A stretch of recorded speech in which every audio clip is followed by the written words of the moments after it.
But welcome everybody, welcome back. We will get our session going now. What we're going to talk about is love. And I'm Scott, and it's great to work with Ian again, and we'll do some introductions here in a minute, but it looks like everybody's showing up okay, and you can, hear and see us okay. But this is our 12:30 Eastern time, that will be 5:30 GMT time session. What you two talk about when you two talk about love, the Achtung Baby edition.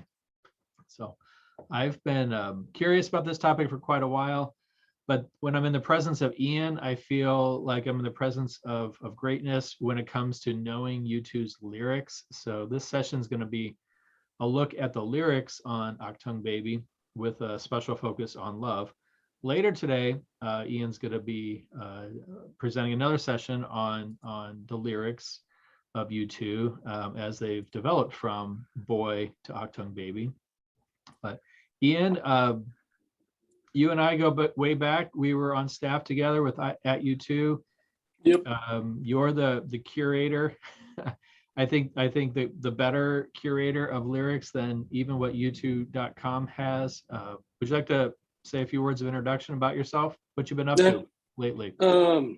Yeah, so I live in Portland, Oregon, and one of the things I've loved the most about U2 has been how their music and their lyrics are a perfect marriage. So often with musical artists, you will find an imbalance, like they'll have really catchy beats or really good lyrics, but one side or the other doesn't match the strong point. And one of the things I love about U2 is just how much I love them musically and lyrically. I think Bono is one of the great Irish poets, and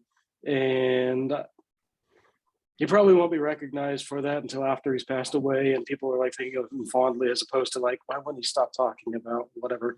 But yeah, I think he's done a fantastic job of just making poetry in his music, and it's one of my great appreciations about the band. Yeah, I know it's special for you, and I've leaned on you so many times for help with understanding lyrics and getting them right. And sometimes Bono's it's really hard to pin down exactly it can be difficult what he's saying or what he said yesterday and how that's different from what he's going to say tomorrow. Go ahead. Well, that's one of the things I actually like about U2's lyrics is that they're always evolving. There is no canonical version of any single song, because I mean, like for 360, when he started changing the lyrics, and I don't ever know if I actually figured out what he said for Sunday Bloody Sunday, but he changed like the melody that he used in the song for like the second verse, and he changed the lyrics, and it's just like, I loved it. Their songs are always evolving. Their songs are always changing, even though they're very recognizably the same song. And yeah, like I said, it's one of the things I truly appreciate about the band. Their art isn't static. Even if they're releasing a 30th anniversary Achtung Baby today. Yeah, well, the evolution of some of the ideas in the works of U2 it's interesting to trace that. And a couple of years ago, I think I was working on another project sort of academically, but I study a lot of literature and poetry and enjoy digging into words. I just like words. But the point that I think U2 is trying to make about love got really complicated for me as I paid more attention to Achtung Baby. So I'm going to share a screen here to help guide us. What Ian and I would like to do with this session is really have a conversation with everybody here, and we have just a couple opening thoughts, and then we can have a nice big group chat about what it means to talk about love. So with the help of some students, I'm so thankful for them. I don't know if they're gonna watch this someday, but thank you, Macy, and thank you, Brianna, and thank you, Brendan. But we started digging into the Achtung Baby song lyrics, we relied on what was printed at u2.com as just a way to sort of give ourselves a parameter to work within. And we generated a study, and it's a report that kind of sits out there at u2conference.com, and you can find that. And Beth Nabby and a friend of hers, Courtney Babcock, put this wonderful infographic together about all the lyrics, really, for all the albums up till Songs of Experience. So that goes up to 2018. However, today we're focusing on just Achtung Baby. And what I noticed when I started paying attention to the word love and how frequent it was on that album, and then the grammar of love, and maybe I'll share a screen in a little bit, that we kind of broke down, how many times love shows up as a noun or as a verb. Some of it gets a little nerdy that way, but in summary, we found that out of all the albums, the frequency of love put Achtung Baby as the third highest ranking album. The first would be Rattle and Hum. The second, actually, and this might be a surprise to some folks, but is No Line on the Horizon. Mainly because of the introduction to stand-up comedy, I believe, where there's like 20 loves, there. But so Achtung Baby ranks third. There's love in one song title. There are 58 times that the word love shows up in the lyrics. There's one variant of the word, and that's lover. And So Cruel has the most loves in the song lyrics, and then the least love, not the least love song, but the song with the least amount of the word love is Trying to Throw Your Arms Around the World, with no mentions of love as a word. Perhaps we could interpret that song to still be talking about love in many ways, but that's sort of a linguistic analysis, or if you will, just sort of a lexicographical analysis. So promise not to get too academic here, but that's kind of where I'm coming from with my background and my interest in the topic. But as Ian and I started chatting about this a couple of weeks ago, and what we'd like to talk about today in this session is what does this all mean? So love, is on the album a lot, but it comes at a time in U2's career and in their development where it's kind of a very surprising maybe look at love. And Ian, I love this point that you pointed this out. You can talk some more about this hopefully later, but you kind of identified it as love. It's U2's only real love album.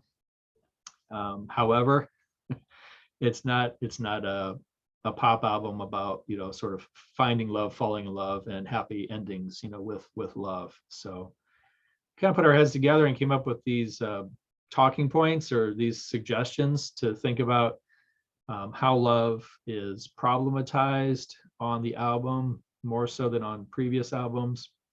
Certainly, I think all the fans here would know that. I mean, let's get into this real soon. So songs are probably popping in your head right now where it doesn't sound like a love song. It sounds like it's a breaking down of a relationship.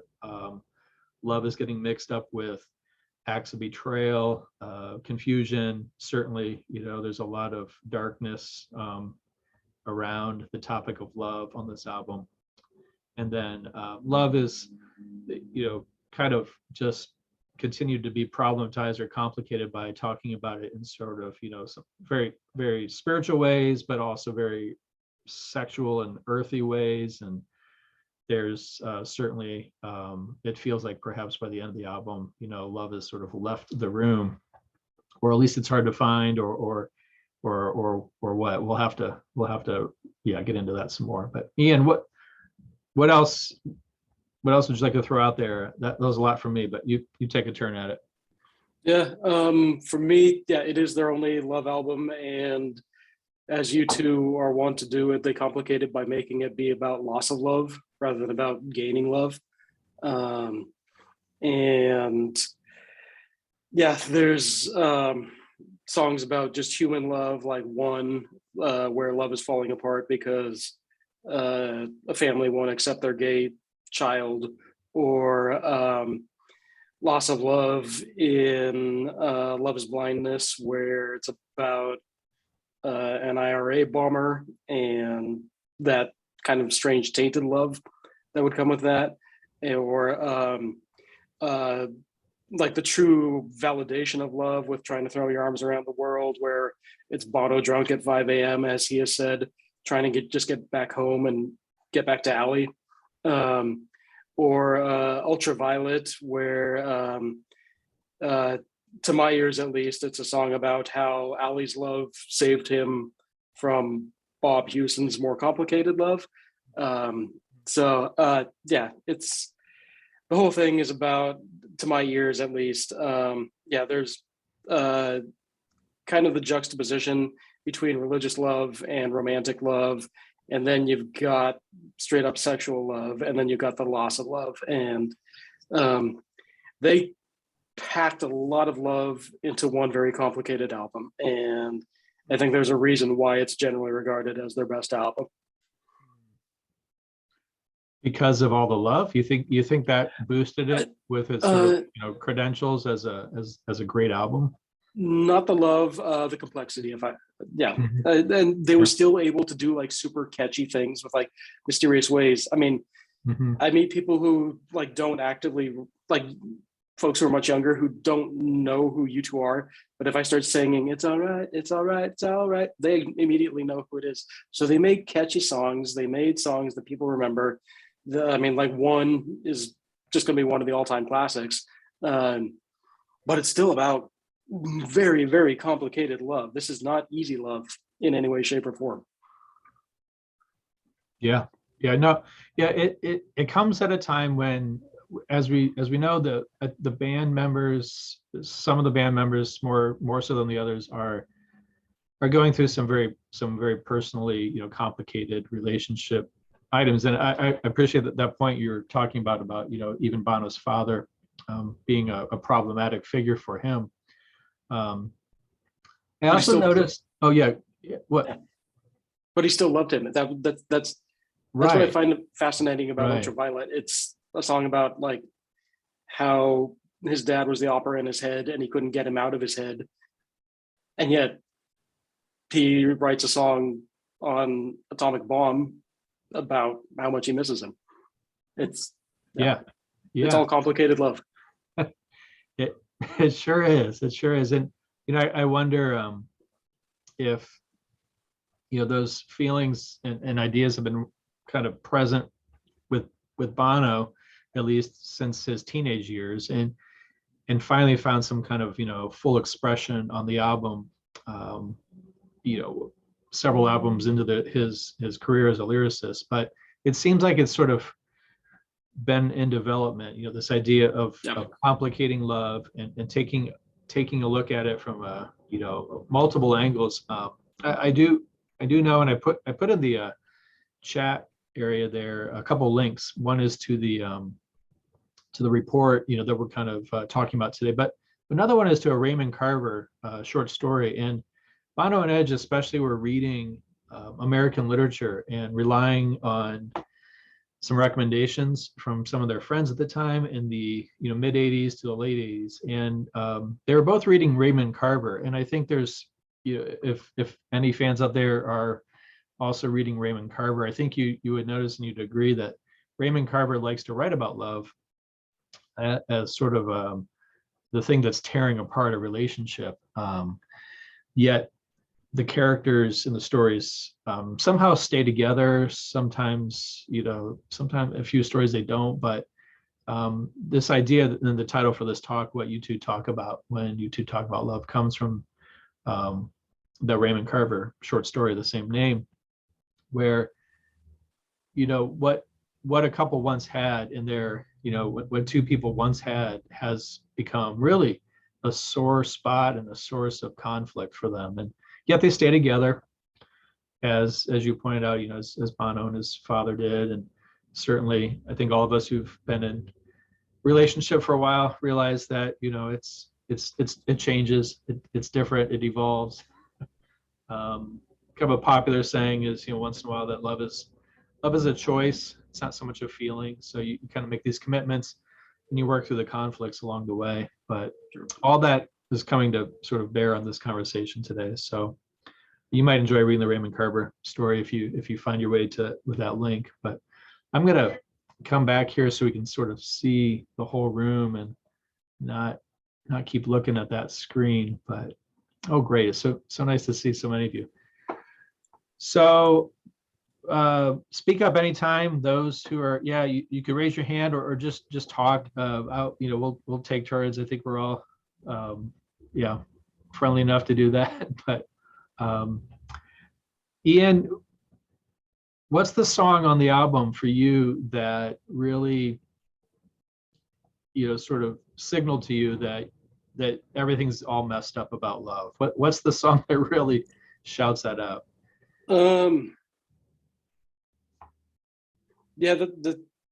That's an interesting question. I hadn't considered it. I mean, for me, like personally, as a gay man, like one really speaks to me about the loss of familial love due to like prejudice and what have you. But then, I mean, a lot of time I think about The Fly, where it's a song, and Bono has said it's a phone call from someone who's in hell. And given that this is an album about love, I often think that that person has no love because they're in hell, which is just the way the lack of love allows him to speak so many truths. That's one of the things I love about The Fly. I think Fly is maybe their best lyrical song ever, just because it's just Bono doing verbal vomit of just a bunch of truth. It's no secret. It's no secret. It's no secret. I love it. Paul Muldoon said the same. He agrees that Fly is probably his best moment of lyricism on our interview that we have somewhere else on the site. But yeah, sure. Yeah, it's definitely in contention, top 5, if not number 1. But then there's also Ultraviolet, where I really do think it is Bono talking about how his relationship with Ali helped him deal with the opera that was Bob Hewson in his head. Her love was a light bulb hanging over his bed. There's a number of really good contenders, and then you get to Love Is Blindness, and near as I can tell, it's about like a IRA car bombing, and that just becomes a completely different type of love for something hateful. And that's a much more complicated answer, a much more complicated question than I can give an immediate answer for. Yeah, it's interesting. Like a song like Ultraviolet, to me, always has a more comforting and encouraging takeaway for it. For me, like I find that song addressing tough things and confessing being in a bad place, in a bad space, but yet there's this ultraviolet love that's there's this presence, which I find it's like this song is kind of a little bit more slanted towards, hey, I'm encouraged while I'm also messed up, and then there's Acrobat and Love Is Blind, and the songs kind of lean this way or that way.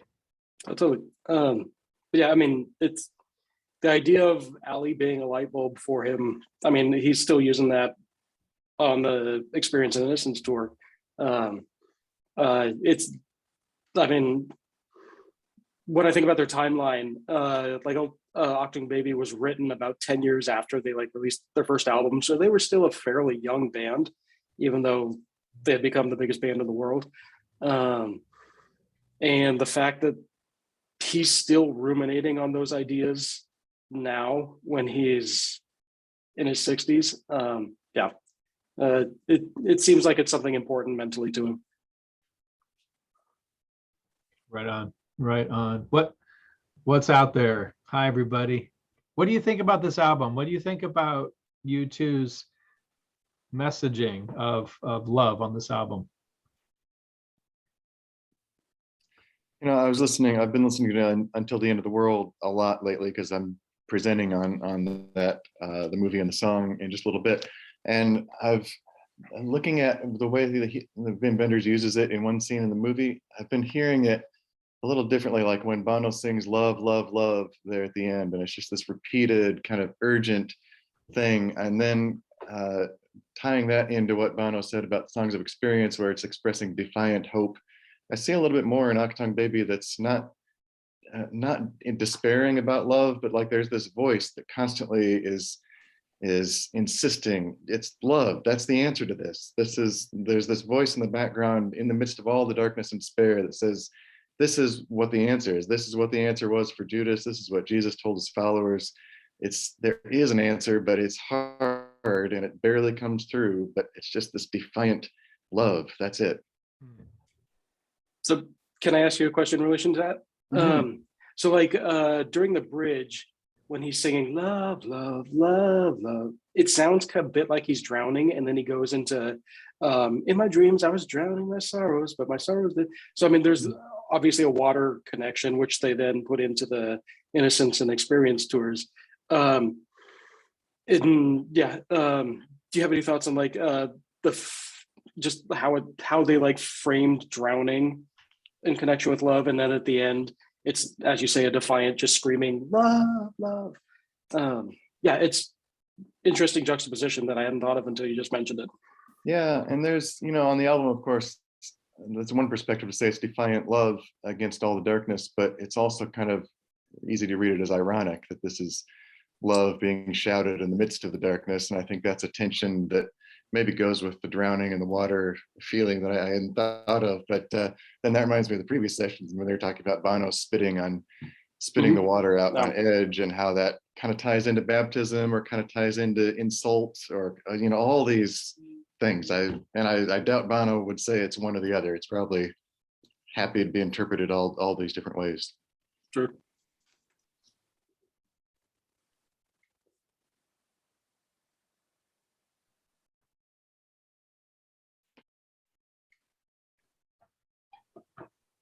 Yeah. So yeah, the ways that love gets sort of used, abused, withheld, given, I like that point, like how spitting, out that water and kind of showing that your disgust of, towards something, using like weaponizing love. I think that's where I'm trying to get. I'm trying to think about how love is a light bulb, but it can also become a weapon, which really kind of betrays the idea of what love is. So we get to this place on the album where we've had this conversation this morning in other sessions with Judas, and it's going on Discord and another room too all weekend long about how we all end up betraying the ones we love somehow, somewhere, maybe many times in the same day or week or something like that. But yet there's something that kind of persists about love as well. It's hard to get rid of it.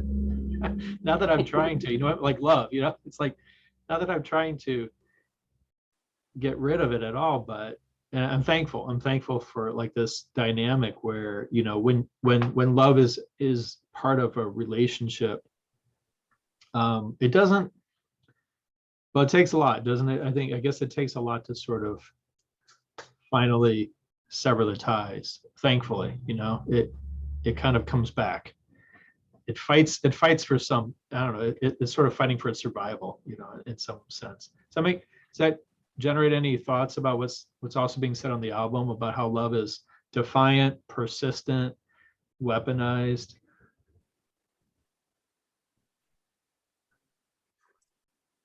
So Jennifer in the chat, yeah, Jennifer in the chat, she mentioned that weaponizing love is IRA, the Taliban, Gilead, the Handmaid's Tale story.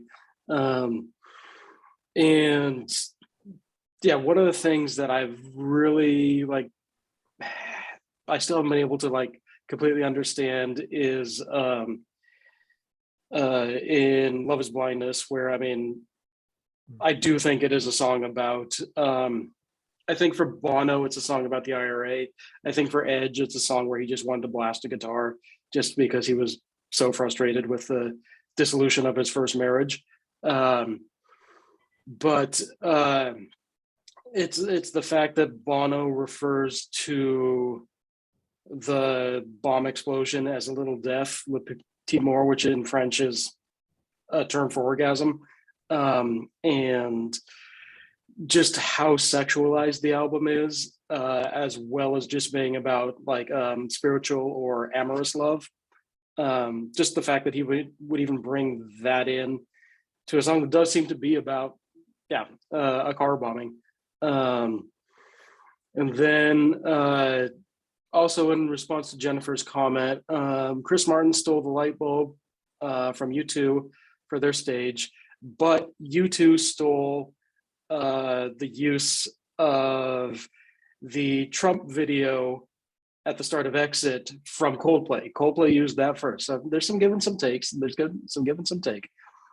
And then Sherry says the album is about men in their early 30s, and how has the band's perspective of love changed over time? I mean, clearly, given the amount of like sentimental lovey-dovey songs they make these days, like Origin of the Species and your song Saved My Life and whatnot, I think it's softened them. I think being very rich and having a big family has softened most of them.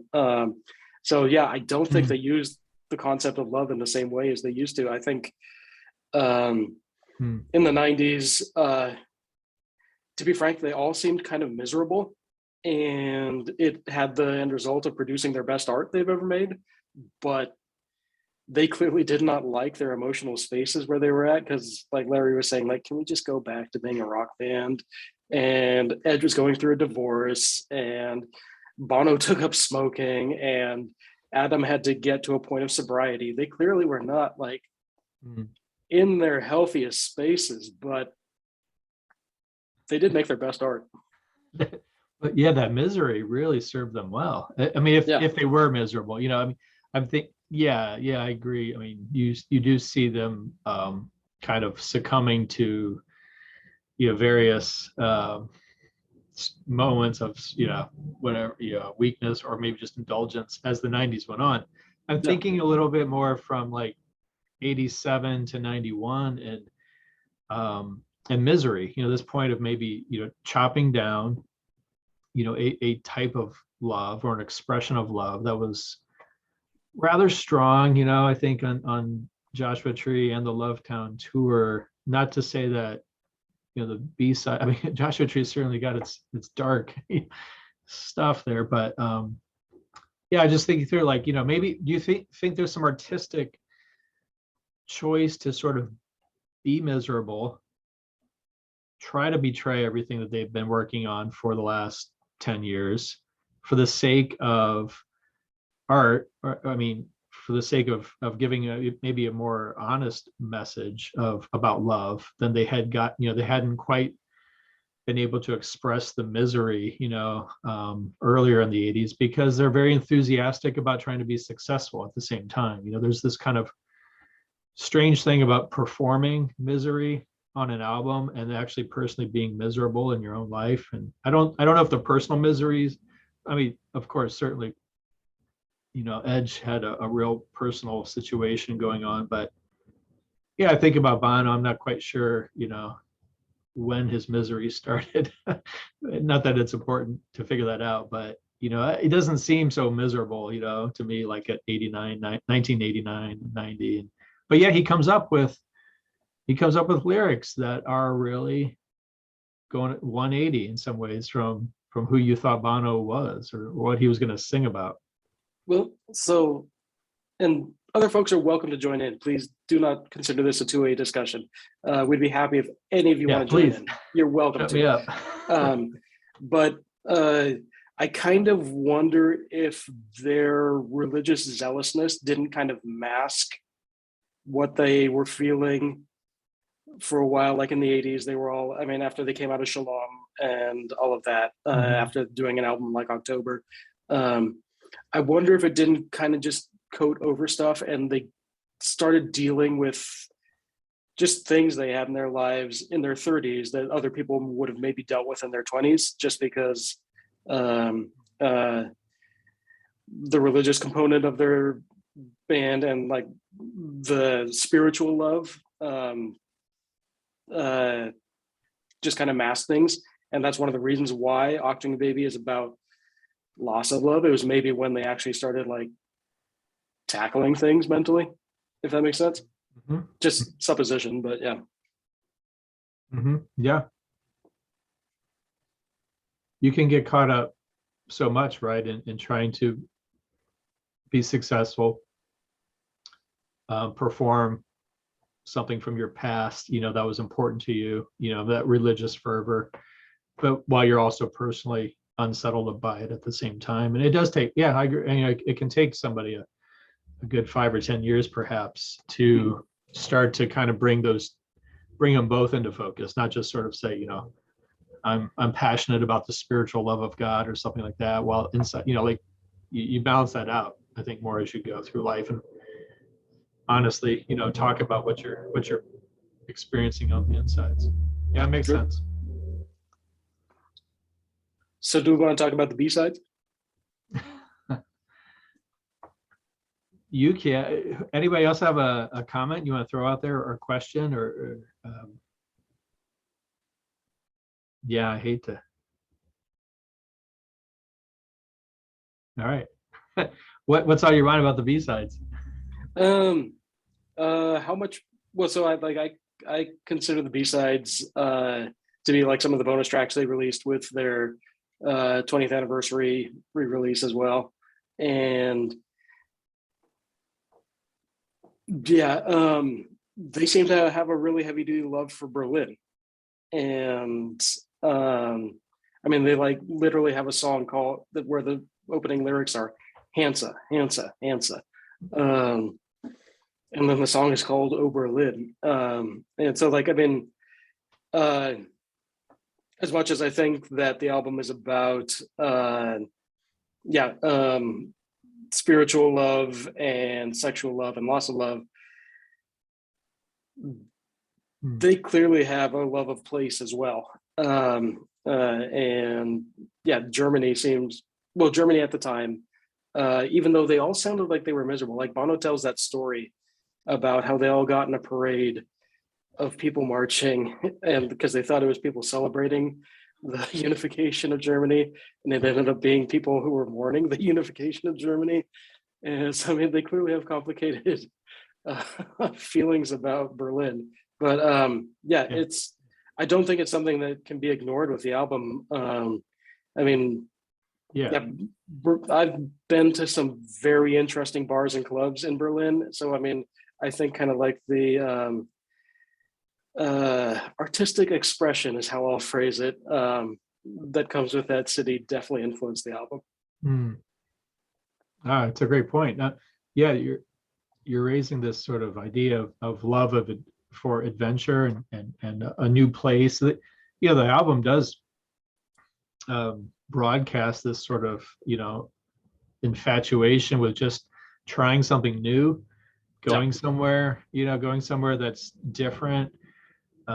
So for them, what would be different would be maybe the kind of darker, grimier places around the world, and so it happens they went to Berlin. I mean, not accidentally, so it happens, but they go to Morocco.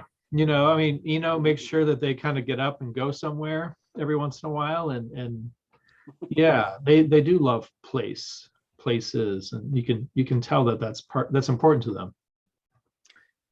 So David, did you want to say something? Hi there. You're seeing the Trabant today. Yeah, that's right. David, live from Berlin. Yeah, I decided the pandemic be damned. I'm going to go to Berlin. No, I didn't do that. But yeah, I wanted to mention about the miserable aspect.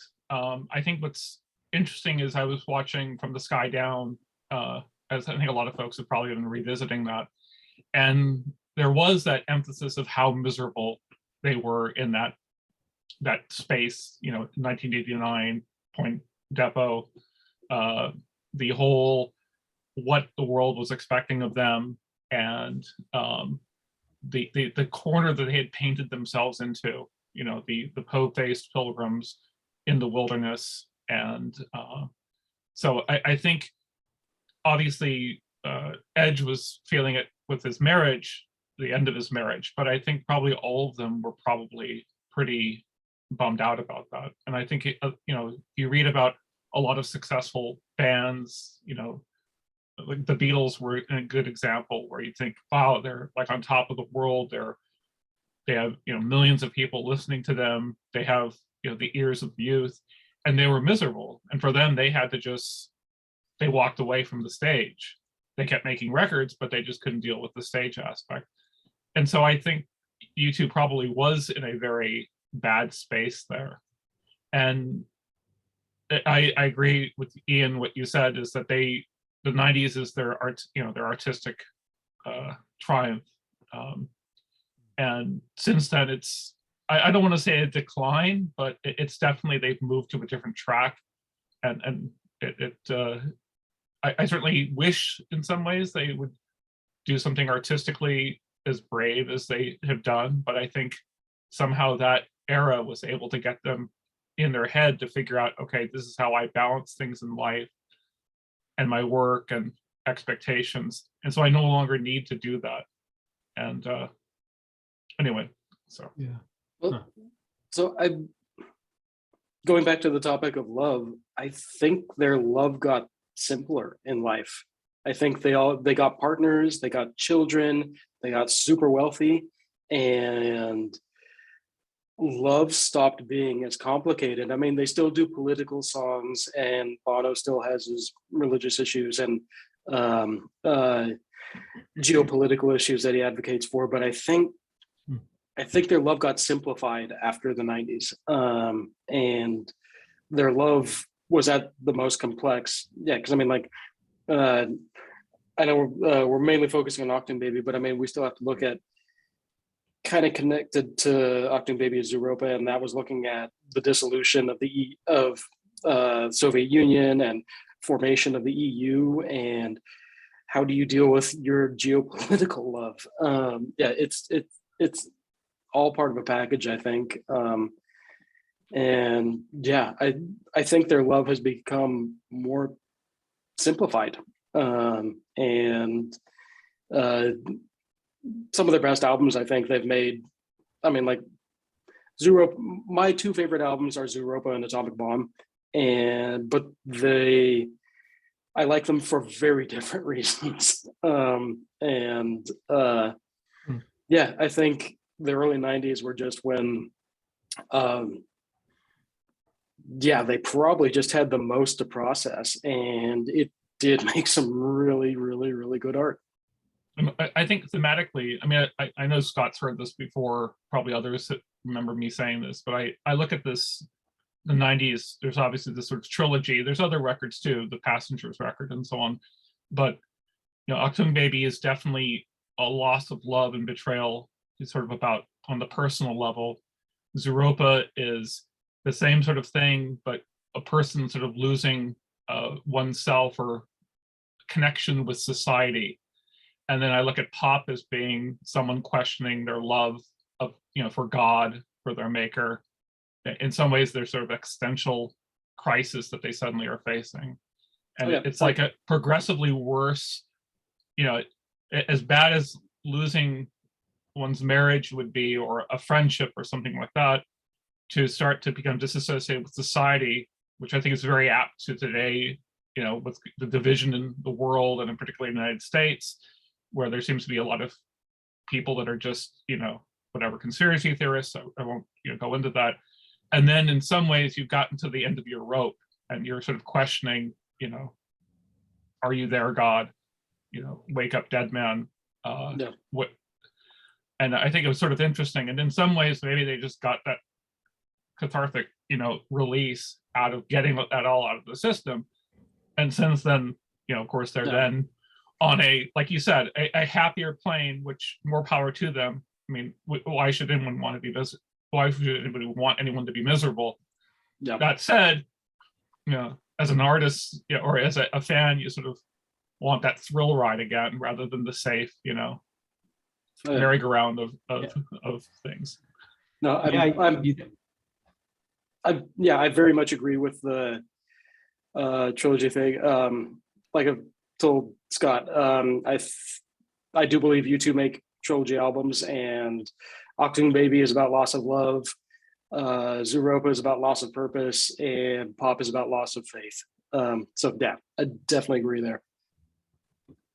But on the other hand, like, how could they have continued? Because imagining that they continued from the 90s and left a trail of kind of broken relationships and disillusionment, eventually that gets kind of boring too. So there had to be some sort of change. And I see it as that they were always seeking what was their adventure in life. And in the 90s, it was hanging out with the top artists and, you know, the club scene and all that stuff that Flanagan writes about that just is exhausting in its frenetic all night nature. And that was like their adventure. And they were still trying to figure out, is the adventure going to be this? Is it going to be our families? And things are up in the air with Edge, especially. And so it's challenging. And then they get to a point where they find that the adventure is at home. It's with their families, it's with their friendship. And I think that's pretty cool too. And that frees them to then write these albums that are still open to interpretation, because love's bigger than anything in its way. I mean, the music video is not at all what I thought about the song when I listened to it in the context of the album, but it's not that. It's all these things. So I think it's kind of interesting. It's an interesting pairing to think about, trying to throw your arms around the world and the landlady, because you've got the one where the guy is just out in the gutter and doesn't know if he's ever going to get home, or stumbles home in the morning. And the other one on the other side of it, where he realizes, this is exactly what I wanted. I wanted to come home and have this person care for me and have this domestic happiness. So I don't mind it, because I don't see how the misery could continue. And where they ended up is sort of more like where I am and my ideal. So it fits me. What comes to mind is that line too from it's from Atomic Bomb, Man and a Woman. I would never take a chance on losing love to find romance. And I think about like this second stage of their career, you know, the last 20 years, more recent 20 years, and how they've, I think I agree, you know, in some ways they find the adventure in parenting, grandparenting, and some for Edge, where the fun is and where the love is worth, you know, I'm kind of surprised, you know, that I'm going to say it this way, but they become more conservative. I mean this very narrowly, you know, as wanting to hold on to and conserve the love, not take the risks, not maybe, you know, court misery or you know, thrills anymore for the sake of art. Like I don't know if the art is worse now. I mean, you know, that's a fun conversation, but I wouldn't go so far to say that the art is better or worse now than it was back then. I definitely get the sense, you know, the sometimes the fun, you know, it's kind of, maybe it's cooled down a bit, right? Goodness sakes, I mean, Bono can't, you know, he can't even risk a bike ride, you know.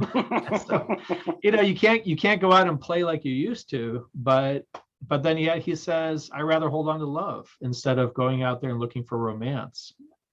I think, Scott, I think one of the things was, and to Neil's point, I agree that there are adventures in other things, and in that sense, they grow up, they're growing, they're not, you know, posturing as punks or something like that. Yeah. Musically, I think though, that's where I sort of see that conservatism come in, where it's for a band that was very, you know, that this was such an about face, and then, you know, they didn't let off the pedal, you know, they had the pedal to the metal all the way to the, you know, the 2000s, and then suddenly with All That You Can't Leave Behind, it's like they just sort of like turned off that and yes, there's some places where there's a little bit of experimentation, but it's really restrained in terms of the number of songs that express that type of thing, which is fine. Yeah. But I think of iconoclastic artists that as they got older, if anything, they got more experimental and more not give a damn of what the audience thinks, and so on. Hey Sherry, so it looks like you want to talk about the song that my mom once asked, is that song called Lady with the Spindly Leg?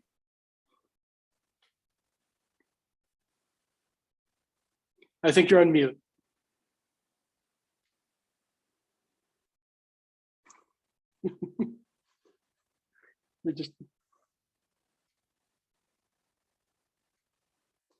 Yeah, we were driving to a party one time and my mom says, is he singing about the lady with the spindly leg? It's just like, no, Mom, spinning head, come on.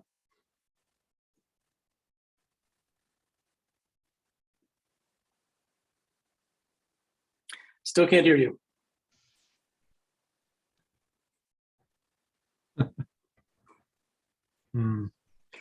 Come back when you can. Yeah. Yeah, so like David, besides oh sorry. No, I was just David, I get the sense you're saying this because you're confident that they have sonically and musically, compositionally something inside of them that they're kind of restraining by choice. I think you feel like they have the ability to take the risk, they're choosing not to. Yeah, right. Makes me think like, how did Bowie finish out, his career with, as far as, risk taking and punking it up and all that. Yeah, Or I'm not an expert. I wonder if Beethoven was more radical. Yeah, I don't know. I think as he went on. I mean, it's one of those things where I think for U2, I think they have they're so accomplished and they have such talent in what they do, but they I think excuse me, one of the things that they do is they're a band of limitations, right? They're not the best musicians. Edge is not a guitarist who plays it up and things like that. He uses his minimalism to achieve what needs to be said, and sort of no more. It's just I do think that as a band they seem to, I think they have it in them, but I guess the question is just like how Achtung Baby came about. Yeah. They needed to, band could have broken up presumably, without producing Achtung Baby, but it was somehow Sick Puppy turning into Mysterious Ways and then one unblocking things, and suddenly they were able to get onto the track that they got onto, but it's very well they could have just crashed and burned right there. Right. So I always like to think that they have something in them, but at the same time, it's like I think it is an artistic choice that they choose to. Yeah. I don't want to use the word pander, but cater towards what they think of as relevant, as opposed to necessarily pushing themselves. And maybe that's Larry's influence. I know Larry is not necessarily. Let's say he didn't like Passengers, so. Well, but he also didn't like No Line on the Horizon, so. But was that because artistically he didn't like it, or because of the lack of commercial success? No, I just remember him, like when Bono spent like a year saying, what's the point of U2 in interviews and stuff like that. And I just remember an interview with Larry saying, I don't want to go out on that album. I don't want that to be our last album, not that one. Yeah. So what do you think about the live shows? Are they still innovating in that area? Because 360 was like the hottest ticket ever. Like it was an amazing show. Yeah, I think actually, Yeah. I think I'm a big fan of the Innocence and Experience and Innocence tours. I think those were extremely innovative. And Yep. I love the fact that for a band of their age and stature, they play as many songs off the record. So live is sort of, I think they're still on the top of their game there. Yeah. And Mephisto came back. Yeah, I mean, there's something there about like the form. I think just to bring it back to the idea of love and what they've been saying about love on the last 2 or 3 albums. Maybe they're choosing forms to serve functions, you know, in a way to talk about love now that they artistically feel are justified. You know, what in the 90s they needed these forms to say these things about love, and but like their commitment to love, I don't think has wavered. Their understanding of love, I think, has become more nuanced and certainly more mature, you know, over time. And now you get a song, you know, for Sing 2, which maybe feels like it's pandering. Maybe it feels like they've, you know, handcuffed themselves or artistically, but goodness, I mean, some of those Beatles songs about love, they're the simplest, most timeless, you know, repeatable, you know, structures. And wow, you know, it kind of melts me every time I come into the presence of that art. But yeah, that's a fascinating topic to talk, you know, think about what could they do? Why aren't they doing it? And what do they want to say about love? Yeah, there's a hand up, and this time it's Lisa. Welcome to the YouTube conference. I know you've been here Hi. before, but you're going to talk now. Awesome. Yeah, instead of lurking, I'm a lurker. I was just thinking about the innocence and experience and innocent tours. You know, I can't help but think of them, you know, of course, as a couplet, even though they were split apart timing wise. But what always struck me about those tours was they felt like a love culmination. Like it was all sorts of different colors of things that they had done in the past, but it wasn't a nostalgia tour, but it was their love of America as a concept, their love of their family, their love of each other as a band, their love of their audience, their love of women in history. Like it was all these elements that were, they pieced together the things that meant the most to them. And in some ways I thought this is a repackaging and a repurposing, but in other ways it felt very fresh. And it felt, it didn't feel like a tired retread, but I just found that interesting there, you know, and the latest part of their career, how all of the things from the past led up to that and created all of those colors on the canvas. And they just really kind of picked out the ones that were still speaking to them.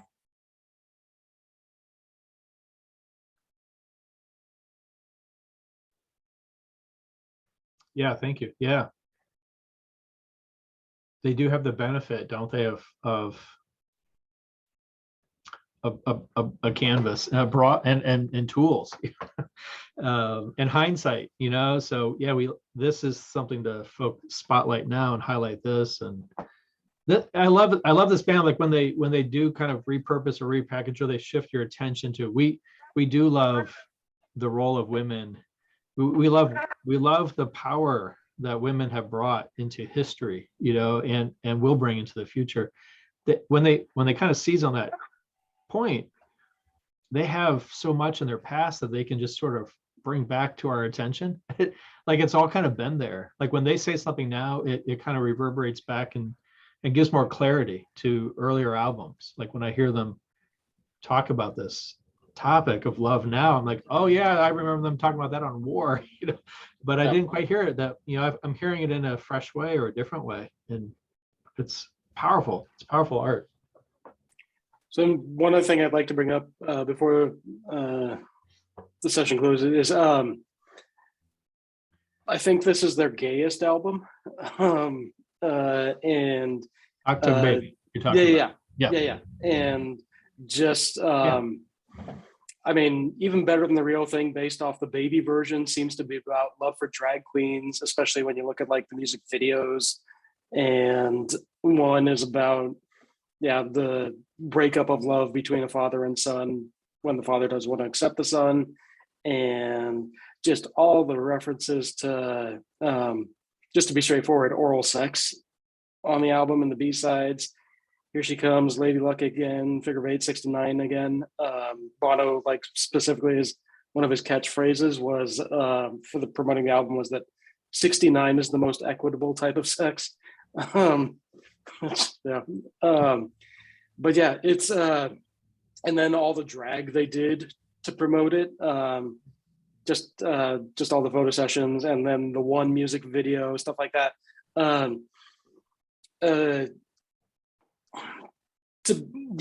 Just for me personally, the acknowledgement of gay culture at that time. I mean, I was a kid when this album came out, but it still resonated with me. And like, yeah, one of the things that, so my brother at the time was really in love with Guns N' Roses. And they have a song called One in a Million, which talked shit about immigrants and faggots. Those were the words Axl Rose used. And then One comes out, uses the same word in the same title.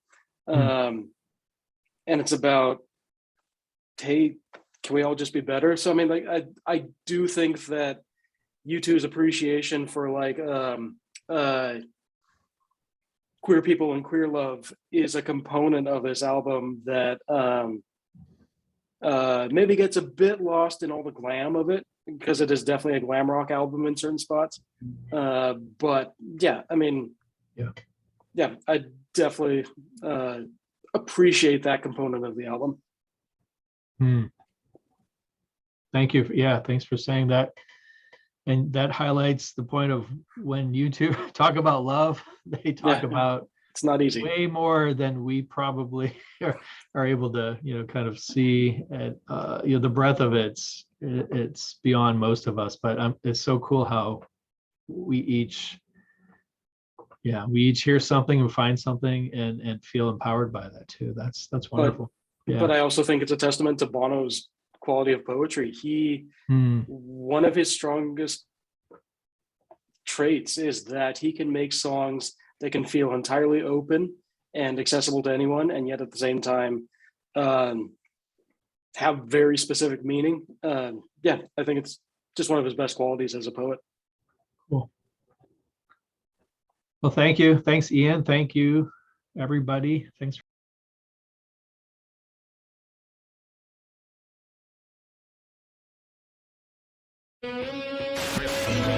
For